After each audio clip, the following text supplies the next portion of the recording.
നാരായണം നമസ്കൃത്യ നരം ചൈവ നരോത്തമം ദേവീം സരസ്വതീം വ്യാസം തതോ ജയമുദീരേ. മഹാഭാരതം കഥകളുടെ പുതിയൊരു വീഡിയോയിലേക്ക് ഏവർക്കും ഹാർദമായ സ്വാഗതം. ഞാൻ റിജുരാമൻ. മഹാഭാരതം കഥകളിലെ ആദ്യത്തെ അധ്യായമായിട്ടുള്ള ആദിപർവത്തിലെ ഉപപർവമായിട്ടുള്ള ബഗവധപർവത്തിലെ കഥകളാണ് നമ്മളിപ്പോൾ കേട്ടുകൊണ്ടിരിക്കുന്നത്. അപ്പം മഹാഭാരതം കഥ കേട്ടുകൊണ്ടിരിക്കുന്ന ചില ആൾക്കാർ എന്നെ വിളിച്ചിട്ടുണ്ടായിരുന്നു. എന്നിട്ട് എന്നോട് പറഞ്ഞു, ഇത് ഞങ്ങൾ വായിച്ച പോലെ അല്ലല്ലോ ഇതിൻ്റെ അകത്തെ കഥ പൊയ്ക്കൊണ്ടിരിക്കുന്നതെന്ന് പറഞ്ഞു. അപ്പം ഞാനും നേരത്തെ പല പുസ്തകങ്ങളും വായിച്ചിട്ടുണ്ട്. ആ പുസ്തകങ്ങളും ഞാനിപ്പോൾ പറഞ്ഞുകൊണ്ടിരിക്കുന്ന പുസ്തകവും തമ്മിൽ ഒരുപാട് കഥകളിൽ വ്യത്യാസമുണ്ടെന്നാണ്. ക്രമത്തിലും വ്യത്യാസമുണ്ട് കഥ പറയുന്നത്. അപ്പം ഇത് ഇപ്പോൾ ഞാൻ പറഞ്ഞുകൊണ്ടിരിക്കുന്നത് വ്യാസഭഗവാന് 1,00,000 ശ്ലോകങ്ങളിലാണ് ശ്രീ മഹാഗണപതിക്ക് പറഞ്ഞു കൊടുത്തത്. അദ്ദേഹം എഴുതിയെടുത്തു. അതാണ് മനുഷ്യർക്ക് വേണ്ടിയിട്ടുള്ള മഹാഭാരതം. അപ്പം ഇവിടെ വ്യാസഭഗവാൻ എഴുതി 1,00,000 ശ്ലോകങ്ങളെയും അതേ ക്രമത്തിൽ തന്നെ വിദ്വാൻ കെ പ്രകാശം എന്ന് പറയുന്ന ഒരു മഹത് വ്യക്തി, അദ്ദേഹം ഒരു ഭഗീരഥ പ്രയത്നം തന്നെ എടുത്തിട്ടുണ്ടായിരുന്നു. 3 വർഷക്കാലം അദ്ദേഹം ഉറക്കമിളച്ച് 10-12 മണിക്കൂറൊക്കെ ഇരുന്നിട്ട് പലരുമായിട്ട് റെഫറും ചെയ്ത് ആണ് അദ്ദേഹം ഈ ഒരു ഗ്രന്ഥം രൂപപ്പെടുത്തിയെടുത്തത്. അപ്പം എങ്ങനെയാണോ വ്യാസഭഗവാൻ പറഞ്ഞിട്ടുള്ള അതേ ക്രമത്തിൽ തന്നെ അതേ രീതിയിൽ തന്നെ മലയാളത്തിലേക്ക് അദ്ദേഹം അത് ഗദ്യത്തിലേക്കുള്ള വിവർത്തനം നടത്തുകയാണ് ചെയ്തത്. അപ്പൊ ഇത് വ്യാസഭഗവാനോട് ഏറ്റവും അധികം നീതി പുലർത്തുന്ന ഒരു ഗ്രന്ഥമായിട്ടാണ് ഞാനിതിനെ കണക്കാക്കുന്നത്. അതേ രീതിയിൽ തന്നെയാണ് കഥന രീതികൾ ഇതിൽ നടന്നുകൊണ്ടിരിക്കുന്നത്. അപ്പം ഇതിൽ അതേ രീതിയിൽ തന്നെ ഒന്നും വിട്ടുകളഞ്ഞിട്ടില്ല. വ്യാസഭഗവാൻ എന്തൊക്കെ പറഞ്ഞിട്ടുണ്ടോ അതേ രീതിയിൽ തന്നെ അദ്ദേഹം ഇത് വിവർത്തനം ചെയ്ത സമയത്ത് അത് ശ്രദ്ധിച്ചിട്ടുണ്ട്. അതുകൊണ്ട് ഈ ഒരു പുസ്തകത്തിനെ അടിസ്ഥാനപ്പെടുത്തിയിട്ട് അതേ രീതിയിൽ തന്നെ അതേ ക്രമത്തിൽ തന്നെയാണ് ഞാൻ കഥകൾ മുന്നോട്ട് പറഞ്ഞുകൊണ്ടിരിക്കുന്നത്. അപ്പം പലരും വായിച്ചിട്ടുള്ള പുസ്തകത്തിലെ രീതികളുമായിട്ടൊക്കെ ഇതിൻ്റെ അകത്ത് വ്യത്യാസമുണ്ടാവും. പക്ഷെ ഇതിൻ്റെ അകത്ത് എല്ലാ കാര്യങ്ങളും വരുന്നുണ്ട്. അത് ആ ക്രമത്തിലേ അവിടെ വരുന്നുള്ളൂ. അപ്പം അത് കാത്തിരുന്ന് കേൾക്കുക എന്നുള്ളതേ ഉള്ളൂ. അങ്ങനെ വളരെ ക്ഷമയോട് കൂടിയിട്ടും മഹാഭാരതം പൂർണ്ണമായിട്ടും അറിയണമെന്നവർക്കും ആഗ്രഹമുള്ളവർക്ക് വേണ്ടിയിട്ടാണ് ഞാൻ ഇത് മഹാഭാരതം പറഞ്ഞുകൊണ്ടിരിക്കുന്നത്. അപ്പോൾ കേട്ടുകൊണ്ടിരിക്കുന്നവർക്കും ഇങ്ങനെ പ്രതികരിക്കുന്നവർക്കും ഒക്കെ എനിക്ക് വളരെ സന്തോഷമുണ്ട്. വളരെ ഒരു സന്തോഷം തരുന്ന ഒരു കാര്യമാണ് ഇങ്ങനെയുള്ള പ്രതികരണങ്ങൾ ഉണ്ടാവുന്നത്. എന്തായാലും വാഗ്വാദങ്ങളല്ല, നിർദ്ദേശങ്ങളും അതിനോടൊപ്പം തന്നെ അവരുടെ സംശയങ്ങളും ചോദിക്കാൻ വേണ്ടിയിട്ടാണ്. അത് വലിയൊരു കാര്യമാണ്. അങ്ങനെ ഉള്ള സംശയങ്ങൾ ചോദിക്കാൻ വേണ്ടിയിട്ട് തയ്യാറാകുന്നത്. അപ്പം ശ്രദ്ധയോട് കൂടിയിട്ട് കേൾക്കുന്നുണ്ടെന്ന് മനസ്സിലാകുന്നുണ്ട്. അപ്പം നമ്മൾ കഴിഞ്ഞ ഒരു വീഡിയോയിൽ നമ്മൾ കേട്ടത് കരക്കിലത്തിൽ നിന്ന് രക്ഷപ്പെട്ട പാണ്ഡവര് അവര് പുതിയൊരു സ്ഥലത്തേക്ക് വന്നു.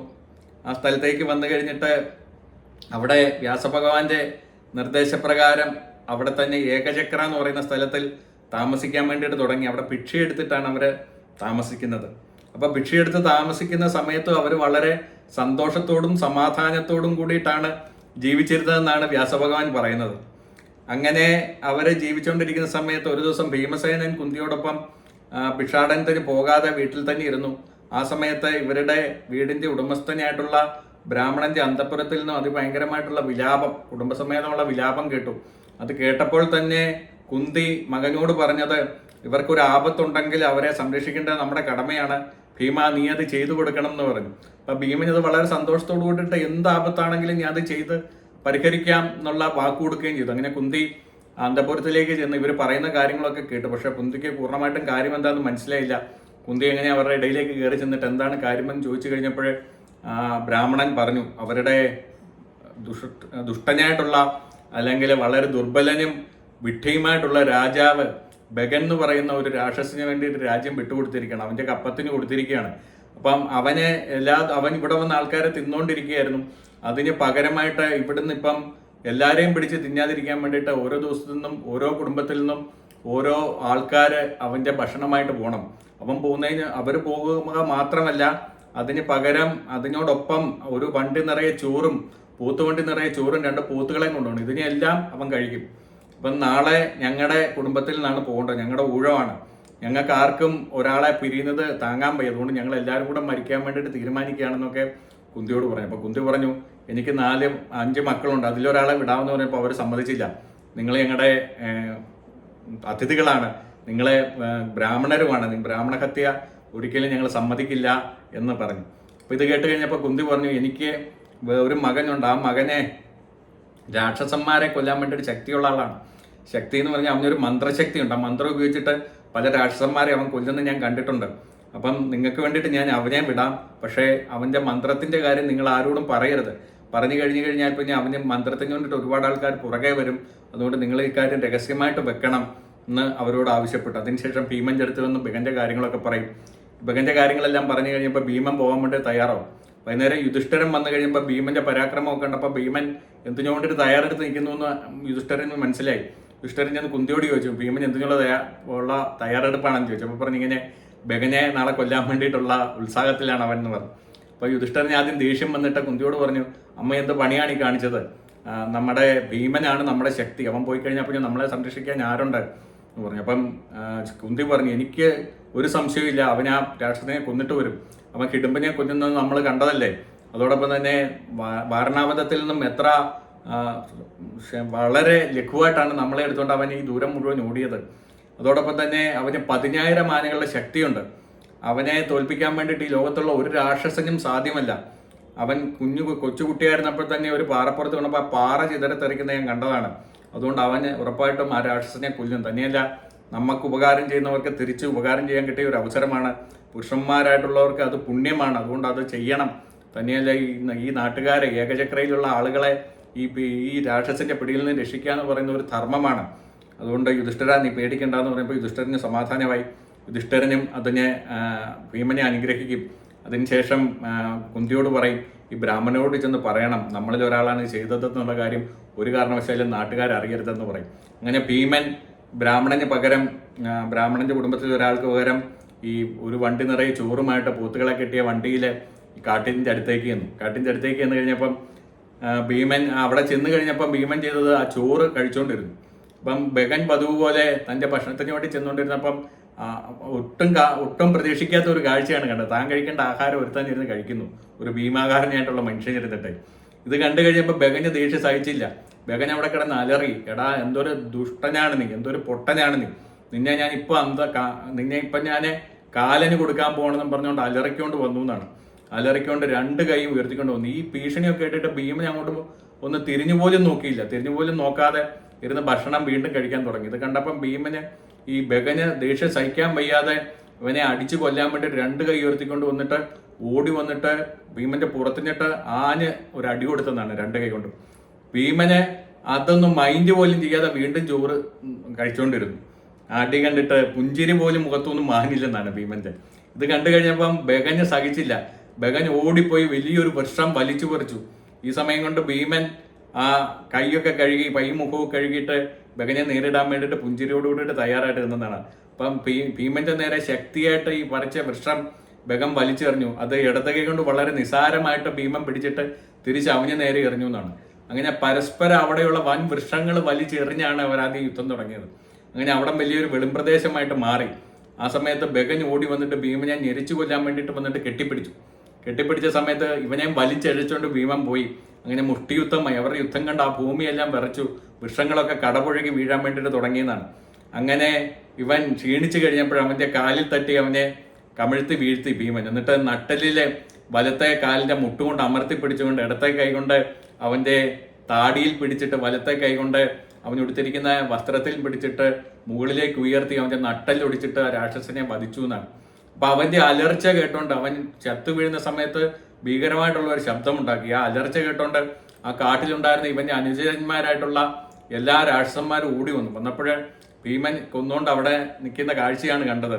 ഈ കാഴ്ച കണ്ടിട്ട് അവരെല്ലാം പേടിച്ചു പോയി. അപ്പൊ ഭീമൻ അവരെ ആശ്വസിപ്പിച്ചു, നിങ്ങൾ പേടിക്കേണ്ട ആവശ്യമില്ല, പക്ഷെ നിങ്ങളിൽ ആരെങ്കിലും ഇനിയും ഏതെങ്കിലും ഒരു മനുഷ്യനെ ഉപദ്രവിച്ചു എന്ന് ഞാൻ അറിഞ്ഞു കഴിഞ്ഞാൽ നിങ്ങൾ പിന്നെ ഈ ഭൂമിയുടെ ഉണ്ടാവില്ല എന്ന് പറഞ്ഞു. അപ്പൊ അവരെല്ലാവരും ഭീമനെ ഭയപ്പെട്ടിട്ട് പിന്നെ ആരും ഈ ഏകചക്രയിലുള്ള ഒരു മനുഷ്യനെ ഉപദ്രവിക്കാൻ വേണ്ടിയിട്ട് ഒരു രാക്ഷസിനും ധൈര്യം കാണിച്ചില്ല. അവർക്കെല്ലാവർക്കും ജീവനിലെ ഭയമുണ്ടായിരുന്നു എന്നാണ്. അങ്ങനെ ഭീമനെ ഈ മൃതദേഹം ഉയർത്തിക്കൊണ്ട് വന്നിട്ട് ഈ ചത്ത ഈ ബഗനെ കൊണ്ടുവന്ന് അവിടെ ഒരു തെരുവിലിട്ടു.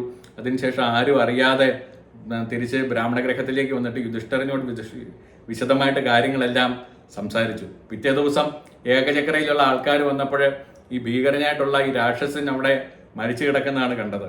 അങ്ങനെ ആബാലവൃദ്ധ ജനങ്ങൾ, ആയിരക്കണക്കിന് ജനങ്ങൾ അവിടെ തടിച്ചുകൂടി. എല്ലാവർക്കും ആശ്ചര്യമായി, ഇതെങ്ങനെയാണ്, ഇവനെ ആരാണ് കൊന്നത്? അങ്ങനെ അവരെ ഇത് കണ്ടുപിടിക്കാൻ വേണ്ടിയിട്ട്, അന്നത്തെ ഊഴം ആരാന്നറിയാൻ വേണ്ടിയിട്ട് നോക്കിക്കഴിഞ്ഞപ്പോഴേ ഈ ബ്രാഹ്മണനാണെന്ന് മനസ്സിലായി. ആ ബ്രാഹ്മണൻ ചടുത്തിയിരുന്നു. അപ്പോൾ എന്താ സംഭവിച്ചതെന്ന് ചോദിച്ചപ്പോൾ പറഞ്ഞു, ഇന്നലെ രാത്രിയിൽ എന്നെ കാണാൻ വേണ്ടിയിട്ട് ഒരു ബ്രാഹ്മണകുമാരൻ ഇവിടെ വന്നിട്ടുണ്ടായിരുന്നു. ശക്തനായിട്ടുള്ള ഒരാളായിരുന്നു. അയാൾക്ക് ഈ രാക്ഷസന്മാരെ കൊല്ലാൻ വേണ്ടിയിട്ടുള്ള മന്ത്രം അറിയായിരുന്നു. അദ്ദേഹം എൻ്റെ കഷ്ടസ്ഥിതി കണ്ടിട്ട് എന്നെ സഹായിക്കാൻ വേണ്ടിയിട്ട് ഏറ്റു. അദ്ദേഹമാണ് എനിക്ക് പകരം പോയത്. അദ്ദേഹമായിരിക്കും ഉറപ്പായിട്ട് ഇത് ചെയ്തതെന്ന് പറഞ്ഞു.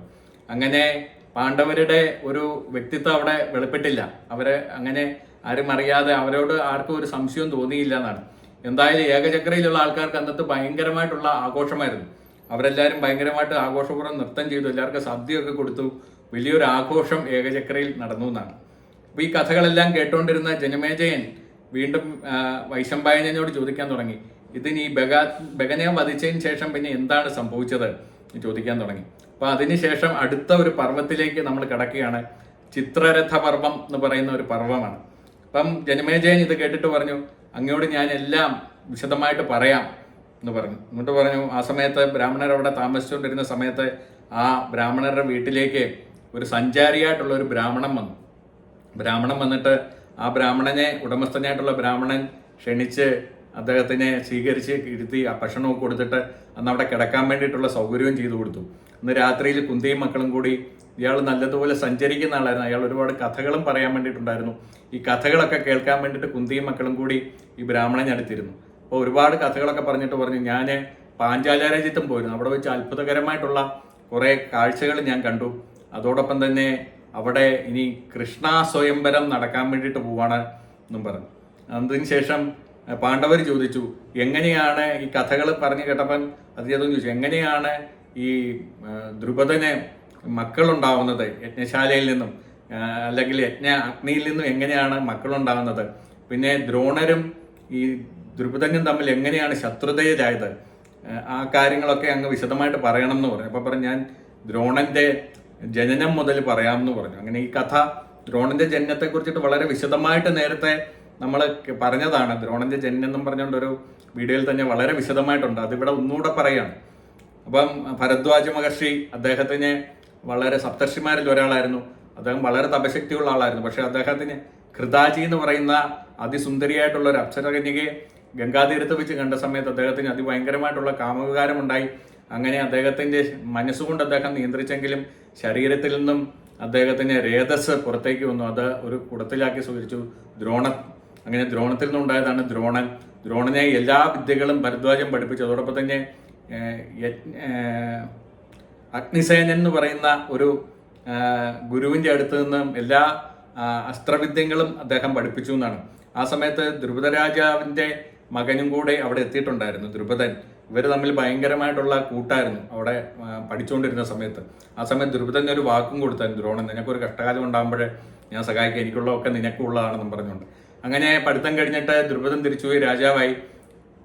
ഈ ദ്രോണരും വിവാഹം കഴിച്ചിട്ട് കുട്ടിയൊക്കെ ഉണ്ടായി. പക്ഷേ ഭയങ്കരമായിട്ടുള്ള ദാരിദ്ര്യത്തിലായിരുന്നു. അങ്ങനെ പരശുരാമൻ്റെ അടുത്ത് ദാനം ചോദിച്ചിരുന്നു. ദാനം ചോദിച്ചിരുന്നപ്പോൾ അദ്ദേഹം മുഴുവനും എല്ലാവർക്കും ദാനം ചെയ്ത് കഴിഞ്ഞിരുന്നു. ശരീരവും അതോടൊപ്പം തന്നെ തൻ്റെ ദിവ്യാസ്ത്രങ്ങൾ മാത്രമേ ദാനം ചെയ്യാനുള്ളായിരുന്നു. അപ്പം ദിവ്യാസ്ത്രങ്ങൾ ദാനമായിട്ട് ചോദിച്ചു. അങ്ങനെ പരശുരാമൻ എല്ലാ ദിവ്യാസ്ത്രങ്ങളും ഈ ദ്രോണർക്ക് ഉപദേശിച്ചു കൊടുത്തു, ബ്രഹ്മാസ്ത്രം ഉൾപ്പെടെ. പക്ഷെ അദ്ദേഹത്തിൻ്റെ പട്ടിണി മാറിയിരുന്നില്ല. അങ്ങനെ അദ്ദേഹം പഴയ കാര്യം ഓർത്തിട്ട് ദ്രുപദന്റെ അടുത്തേക്ക് ചെന്നു. പക്ഷെ ദ്രുപദൻ രാജാവായിട്ടിരിക്കുകയാണ്. വളരെ ദരിദ്രനായിട്ട് നിൽക്കുന്ന ദ്രോണരെ കണ്ടിട്ട് ദ്രോണരെ അതിഭയങ്കരമായിട്ട് അപമാനിച്ചു. അപ്പം അപമാനം സഹിക്കാൻ വയ്യാതെ ഇതിന് പ്രതികാരം ചെയ്യണമെന്ന് ഉറപ്പിച്ചിട്ട് ദ്രോണർ നേരെ പോയത് ഹസ്തനാപുരത്തേക്കാണ്. ഹസ്തനാപുരത്ത് പോയി ഭീഷ്മരെ പ്രീതിപ്പെടുത്തി പാണ്ഡവരെയും കൗരവരെയും അസ്ത്രാഭ്യാസം നടത്തി. അങ്ങനെ അവരെല്ലാം എല്ലാവിധത്തിലുള്ള അസ്ത്രാഭ്യാസങ്ങളും പഠിപ്പിച്ചു കഴിഞ്ഞപ്പോൾ ഗുരുദക്ഷിണയായിട്ട് ദ്രുപദനെ പിടിച്ചു കൊണ്ടുവരാൻ വേണ്ടിയിട്ട് ആവശ്യപ്പെട്ടു. കൗരവരുമായിട്ട് പരാജയപ്പെട്ടെങ്കിലും പാണ്ഡവർ പോയിട്ട് പിടിച്ചുകൊണ്ട് വന്നു, ബന്ധനസ്ഥനാക്കി കൊണ്ടുവന്നു. വളരെ മധുരമായിട്ടുള്ള പ്രതികാരമാണ് ആ സമയത്ത് ദ്രുപദനോട് ഈ ദ്രോണർ ചെയ്തത്. അങ്ങനെ ഈ കഥയിലെ കഥാപാത്രങ്ങളായിട്ടിരിക്കുന്ന ആൾക്കാർ തന്നെയാണ് ബ്രാഹ്മണന്റെ അടുത്തുനിന്ന് കേട്ടോണ്ടിരിക്കുന്നത്. പക്ഷെ ഇവർ ആദ്യം കേൾക്കുന്നത് പോലെ ഈ രംഗങ്ങളെല്ലാം കേട്ടോണ്ടിരുന്നു. അങ്ങനെ കേട്ടോണ്ടിരുന്ന സമയത്ത് പിന്നെയും ബാക്കി കഥകൾ ബ്രാഹ്മണൻ പറയുകയാണ്. ബ്രാഹ്മണനോട് ചോദിച്ചു, പിന്നെന്താണ് സംഭവിച്ചതെന്ന് ചോദിച്ചപ്പോൾ പറഞ്ഞു, അങ്ങനെ ഈ ദ്രുപദൻ അതിഭയങ്കരമായിട്ടുള്ള പ്രതികാരാജ്ഞ അദ്ദേഹത്തിന്റെ ഉള്ളിൽ വരാൻ വേണ്ടിയിട്ട് തുടങ്ങി. പക്ഷേ ദ്രോണരെ നേരിട്ടൊന്നും ചെയ്യാൻ പറ്റില്ല എന്നുള്ള കാര്യം ഉറപ്പായിരുന്നു. അതിനെക്കഴിഞ്ഞും ബ്രഹ്മശക്തി അദ്ദേഹത്തിന് കൂടുതലുണ്ട്. അതുകൊണ്ട് ഇയാളെ വധിക്കാൻ വേണ്ടിയിട്ടുള്ളൊരു പുത്രോത്പാദനം നടത്തണം എന്നുള്ള തീരുമാനം ദ്രുപദൻ എടുത്തു. അങ്ങനെ രാജ്യത്തുള്ള ഉത്തരമരായിട്ടുള്ള ബ്രാഹ്മണ കുടുംബങ്ങളൊക്കെ അദ്ദേഹം കയറി ഇറങ്ങി കന്യാകുമാരിൽ പുത്രോത്പാദനം നടത്തി. പക്ഷേ അവരൊന്നും ഈ ദ്രോണനെ തോൽപ്പിക്കാൻ വേണ്ടിയിട്ടുള്ള പ്രാപ്തരല്ല എന്ന് അദ്ദേഹത്തിന് മനസ്സിലായി. നിരാശനായി അദ്ദേഹം വീണ്ടും അങ്ങനെ യാത്ര തുടർന്നു. അങ്ങനെ ഗംഗാതീരത്തോടെ യാത്ര ചെയ്യുന്ന സമയത്ത് അദ്ദേഹത്തിന് അവിടെയുള്ള ഒരു ബ്രാഹ്മണഗ്രഹം കണ്ടു. അവിടേക്ക് ചെന്ന് കഴിഞ്ഞപ്പോൾ ബ്രഹ്മർഷികളായിട്ടുള്ള ഒരു ചേട്ടനും അനിയനുമാണ് അവിടെ ജീവിച്ചുകൊണ്ടിരുന്നത്. യാജനും ഉപയാജനും. യാജനാണ് ജ്യേഷ്ഠൻ, ഉപയാജൻ അനുജൻ. അങ്ങനെ ഉപയാജന്റെ അടുത്തിട്ടാണ് ഇവരെ രണ്ടുപേരും കണ്ടു കഴിഞ്ഞപ്പോൾ ഇവർക്ക് ഈ ദ്രോണരെ തോപ്പിക്കാൻ വേണ്ടിയിട്ടുള്ള മക്കളെ തനിക്ക് തരാൻ വേണ്ടിയിട്ടുള്ള ശക്തി ഉണ്ടെന്നുള്ള കാര്യം ഇദ്ദേഹത്തിന് തോന്നി. അങ്ങനെ ഈ ഉപജായന്റെ അടുത്ത് എന്നിട്ട് അദ്ദേഹത്തിനെ ശുശ്രൂഷിക്കാൻ തുടങ്ങി. എന്നിട്ട് പറഞ്ഞു, ഞാൻ അങ്ങേക്ക് അനേകായിരം പശുക്കളെ തരാം, അങ്ങ് എനിക്ക് വേണ്ടിയിട്ട് ഈ ദ്രോണരെ വധിക്കാൻ വേണ്ടിയിട്ടുള്ള ഒരു മകനെ സൃഷ്ടിക്കാൻ വേണ്ടിയിട്ടുള്ള കർമ്മം ചെയ്തു തരണമെന്ന് പറഞ്ഞു. അപ്പം ഈ ഉപജായൻ പറഞ്ഞു, എനിക്ക് അത് ചെയ്യാൻ വേണ്ടിയിട്ട് സാധ്യമല്ല, എൻ്റെ അടുത്ത് നിന്നിട്ട് കാര്യമില്ല, അത് പറ്റില്ല എന്ന് തന്നെ ഉറപ്പിച്ചു പറഞ്ഞു. പക്ഷെ ഈ ദ്രുപദൻ പിന്തിരിയാൻ വേണ്ടിയിട്ട് തയ്യാറല്ലായിരുന്നു. ഒരു വർഷക്കാലം ഈ ഉപജായന്റെ കൂട്ടത്തിൽ നിന്നിട്ട് അദ്ദേഹത്തിനെ ശുശ്രൂഷിച്ചുകൊണ്ടിരുന്നുകൊണ്ടാണ്. കാൽ തിരുമ്മി കൊടുത്തും വേണ്ട കാര്യങ്ങളെല്ലാം ചെയ്തു കൊടുത്തിട്ട്. അപ്പോൾ ഒരു വർഷക്കാലമായിട്ട് ഈ ദ്രുപദൻ ഇങ്ങനെ നിൽക്കുന്ന കണ്ടു കഴിഞ്ഞപ്പോഴേ മുന്നോട് സന്തോഷമായി ഉപജായൻ പറഞ്ഞു, എനിക്കൊരു ജ്യേഷ്ഠനുണ്ട്, യാജൻ എന്നാണ് പേര്. ആ യാജനോട് പോയി പറയൂ, അവനെ നിലത്ത് കിടക്കുന്ന പഴങ്ങളൊക്കെ എടുത്ത് ഭക്ഷിക്കുന്ന ആളാണ്, ഒരു ശുദ്ധിയില്ലാത്ത ഒരു ബ്രാഹ്മണനാണ്. അവന് ഞങ്ങൾ ഒരുമിച്ച് പഠിച്ചുകൊണ്ടിരിക്കുന്ന സമയത്ത് തന്നെ ആ ഗുരുകുലത്തിലെ ഉച്ചിഷ്ടം അവൻ വളരെ സ്വാദോടുകൂടി കഴിച്ചിട്ട് നല്ല സ്വാദുള്ള ഭക്ഷണമാണെന്നൊക്കെ പറയായിരുന്നു. അങ്ങനെ യാതൊരുവിധ ശുദ്ധിയുമില്ലാത്ത ഒരു ബ്രാഹ്മണനാണ്. അതുകൊണ്ട് അവൻ ചിലപ്പോൾ പ്രതിഫലം മേടിച്ചുകൊണ്ട് നിന്റെ ഈ കാര്യം ചെയ്തു തരാൻ സാധ്യതയുണ്ട്. അതുകൊണ്ട് നീ പോയി യാജന്റെ അടുത്ത് പോയി സംസാരിക്കാൻ പറഞ്ഞു. അങ്ങനെ യാജന്റെ അടുത്ത് പോയി യാജനോട് പറഞ്ഞു, ഞാൻ 80,000 പശുക്കളെ അങ്ങേക്ക് തരാം, അങ്ങേ ദ്രോണനെ വധിക്കാൻ വേണ്ടിയിട്ടുള്ള ഒരു പുത്രനെ സൃഷ്ടിക്കുന്ന ഒരു കർമ്മം ചെയ്തു തരണം എന്ന് പറഞ്ഞു. അങ്ങനെ ദ്രോണനെ വധിക്കുക എന്നുള്ള ഇത് കേട്ട് കഴിഞ്ഞപ്പോൾ യാജന് സന്തോഷമായി, പ്രതിഫലം കിട്ടാൻ വേണ്ടിയിട്ട്. അങ്ങനെ ഉപജായനെ യാജൻ വിളിച്ചു വരുത്തിയിട്ട് തൻ്റെ കൂട്ടത്തിൽ സഹായിയായിട്ട് നിർത്തി. അങ്ങനെ ഈ ദ്രോണനെ വധിക്കാൻ വേണ്ടിയിട്ടുള്ള ആൾക്കാരെ സൃഷ്ടിക്കാൻ വേണ്ടിയിട്ടുള്ള കർമ്മത്തിന് വേണ്ടിയിട്ടുള്ള വലിയൊരു യജ്ഞം ആരംഭിച്ചു. അതിന് വേണ്ടിയിട്ടുള്ള പ്രത്യേക ക്രമങ്ങളെല്ലാം പറഞ്ഞു കൊടുത്തു. യജ്ഞം ആരംഭിച്ചിട്ട് അതിൻ്റെ ഹവിസ് ഭക്ഷിക്കാൻ വേണ്ടിയിട്ട് ഈ രാജ്ഞിയെ വിളിച്ചു. അപ്പോൾ രാജ്ഞി പറഞ്ഞു, എനിക്ക് ദേഹമൊക്കെ ശുദ്ധി വരുത്തിയിട്ട് വരണം, കുറച്ച് സമയം വേണം, ഞാൻ പെട്ടെന്ന് പോയി ദേഹശുദ്ധിയൊക്കെ ഉണ്ടാക്കിയിട്ട് വരാം, കുറേ നേരമായിട്ട് ഇവിടെ ഇരിക്കുകയാണ്, എൻ്റെ ശരീരമൊക്കെ മലിനമായിട്ടിരിക്കുകയാണ്, അതുകൊണ്ട് ഞാൻ പോയി ദേഹശുദ്ധി വരുത്താൻ അനുവദിക്കണം എന്ന് പറഞ്ഞുകൊണ്ട് അവൾ കൊട്ടാരത്തിലേക്ക് പോയി. ആ സമയം നോക്കിയപ്പം യാജൻ പറഞ്ഞു, അവൾ പോവോ വരുവോ എന്തെങ്കിലും ചെയ്യട്ടെ, അവളുടെ ആവശ്യമില്ലാന്നും പറഞ്ഞുകൊണ്ട് ഹവിസ് ഈ അഗ്നിയിലേക്ക് ഹോമിച്ച സമയത്ത് അതിൽ നിന്നും ഉഗ്രസ്വരൂപനായിട്ടുള്ള അഗ്നി പോലെ ജ്വലിക്കുന്ന അഗ്നിയുടെ നിറമുള്ള ശരീരമുള്ള കിരീടവും അതോടൊപ്പം തന്നെ പടച്ചട്ടയും അണിഞ്ഞ ഒരു ദേവനെ പോലെയുള്ള ഒരു രാജകുമാരൻ അതിൽ നിന്നും പുറത്തേക്ക് വന്നു എന്നാണ്. പുറത്തേക്ക് വന്ന ആ രാജകുമാരൻ ജനിച്ചു വന്ന അങ്ങനെ ആ പൂർണ്ണമായിട്ടുള്ള യൗവന രൂപത്തിലാണ് അതിൽ നിന്നും പുറത്തേക്ക് വന്നത്. പുറത്തു വന്ന ഉടനെ തന്നെ അവൻ അമ്പും വില്ലും വാളും ഒക്കെ ധരിച്ചിട്ട് അവിടെയുള്ള ഒരു തേരിൽ കയറി അവിടെ കിടന്ന് ചുറ്റി സഞ്ചരിക്കാൻ വേണ്ടിയിട്ട് തുടങ്ങിയെന്നാണ്. ആ ചുറ്റി സഞ്ചരിക്കുന്ന സമയത്ത് ഇത് കണ്ടു കഴിഞ്ഞപ്പോഴേ അവിടെയുള്ള പാഞ്ചാലന്മാരെല്ലാവരും കൂടെ അതിഭയങ്കരമായിട്ടുള്ള സന്തോഷ പ്രകടനം കൊണ്ട് തുള്ളിച്ചാടാൻ വേണ്ടിയിട്ട് തുടങ്ങി. ഈ വീരനായിട്ടുള്ള ഈ ഇവനെ കണ്ടിട്ട് ആ സമയത്ത് ഒരു അശരീരി ഉണ്ടായെന്നാണ് പറയുന്നത്. അശരീരിയിൽ പറഞ്ഞത്, ഇവൻ ദ്രോണനെ വധിക്കും, ഇവൻ പാഞ്ചാലന്മാരുടെ രക്ഷകനായിരിക്കും, ഇവൻ ദ്രോണനെ വധിക്കും എന്നുള്ള ഒരു വലിയൊരു അശരീരി അവിടെ മുഴങ്ങിക്കേട്ടു. അതിനുശേഷം പിന്നീട് ഒരു യുവതിയാണ് ഉയർന്നു വന്നത്. അത് ആരാണെന്നുള്ളത് നമുക്ക് അടുത്തൊരു വീഡിയോയിൽ കാണാം. ഇത് സസ്പെൻസ് ഒന്നും എല്ലാവർക്കും അറിയാവുന്ന കാര്യങ്ങൾ തന്നെയാണ്. എന്നാലും അടുത്തൊരു വീഡിയോയിൽ അതിനെക്കുറിച്ചിട്ട് നമുക്ക് വിശദമായിട്ട് കേൾക്കാം. ഇത്രയും നേരം ക്ഷമയോട് കൂടിയിട്ട് കേട്ട എല്ലാവർക്കും എൻ്റെ ഭാഗത്തു നിന്നുള്ള നന്ദി അറിയിക്കുകയാണ്. അടുത്ത വീഡിയോയിൽ വീണ്ടും കാണാം. എല്ലാവർക്കും നമസ്കാരം.